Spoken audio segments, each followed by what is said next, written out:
Africa Content TV.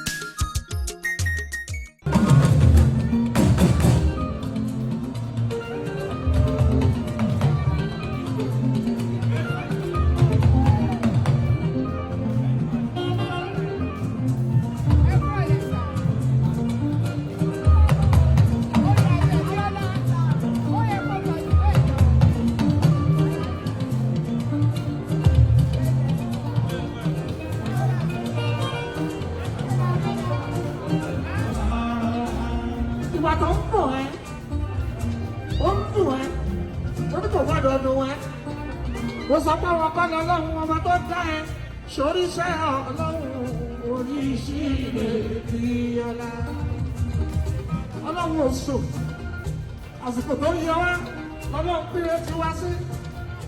Bí ọlọ́run rí ìṣílẹ̀, ìwà tó ń dùn ẹ́, tó ń dùn ẹ́. Ìwé jẹ́ ká ọ̀rọ̀ ọmọ tí ò tọ́ lọ́wọ́ wá, ó jẹ́ kó máa dùn ẹ́.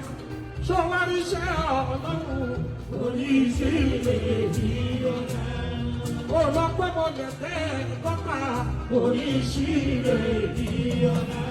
Bí ọlá ti ọlọ́run fún ẹ o oríṣiríṣi ọ̀la.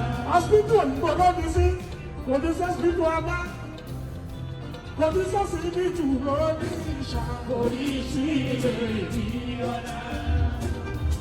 Olówó ní kọjú, ó fi sí kàkàdà, oríṣiríṣi ọ̀la.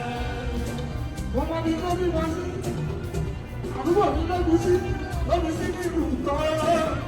Oríṣiríṣi ọ̀la. Ó bẹ̀rẹ̀ ọmọ náà, ó wá bẹ̀ kí nínú ìtara.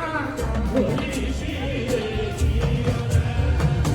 Àwọn báyìí ló ń bá lọ ọlọ́run o.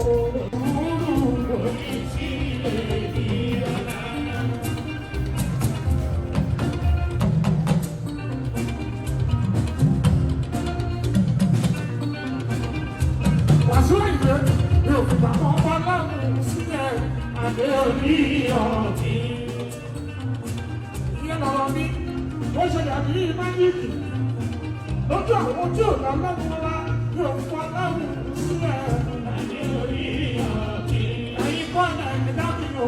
Adé orí ọ̀gbìn. Ẹ̀yin kọ́ ọ̀nà ẹ̀dá mi o. Adé orí ọ̀gbìn. Kò lè ṣe kò lè ṣe, ó jẹ lúwọ́ máa ọ̀gbìn náà. Adé orí ọ̀gbìn. Wọ́n tún bínú. Olè jẹ́ kò lè ṣe, ó jẹ́ báyé kú Yorùbá. Adé orí ọ̀gbìn. A kì í sọ pé kò lè ṣe, ó jẹ́ lórí ọmọ bá. A kì lè jẹ́ kú ìlàkà ọ̀rí ẹ̀kọ́. Lóko bẹ́ẹ̀, láìpẹ́ wá níṣẹ́ ọlọ́run. Adé orí ọ̀gbìn. Oyè ọ̀rẹ́. Gẹ́gẹ́ bá wà bàbá ṣe máa ń bí. Ó ṣe ṣẹlẹ̀ wáyé, wọ́n ní wọ́n ní ọmọ bẹ́ẹ̀ bí wọ́n lè fi kọ́ sí, lè fi kọ́ sí. Ìlú àdúgbò orí ìpínlẹ̀ lè fi kọ́ sí. Kó má dùn, kó má dùn. Bó bá jọ bó ṣe sáré, wọ́n gbé ga sí, àìlè ní wàá sí.